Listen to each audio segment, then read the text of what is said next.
В этом году в Коми ведут в эксплуатацию 3 медучреждения, 2 школы и станцию водоочистки. На заседании регионального штаба по строительству и реконструкции объектов капитального строительства в рамках нацпроектов и госпрограмм обсудили текущие плановые стройки. Так, к осени в поселке Каджиром заработает новая поликлиника, а в Сысольском районе достраивают лечебный корпус в Визинге на 45 коек. Сейчас здесь идут наружные электромонтажные работы, установка оконных блоков, монтаж систем отопления и внутреннего водоснабжения, прокладка воздуховодов, устройство наружной теплотрассы. В Усть-Выме тем временем в этом году достроят врачебную амбулаторию. Также планируют завершить строительство 2 школ. В высокой степени готовности школы в микрорайоне Емваль Эжвинского района Сыктывкара.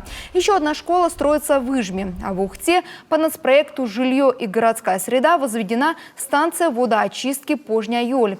Роспотребнадзор уже подтвердил качество воды. Весной около станции проведут благоустройство, а летом введут в эксплуатацию.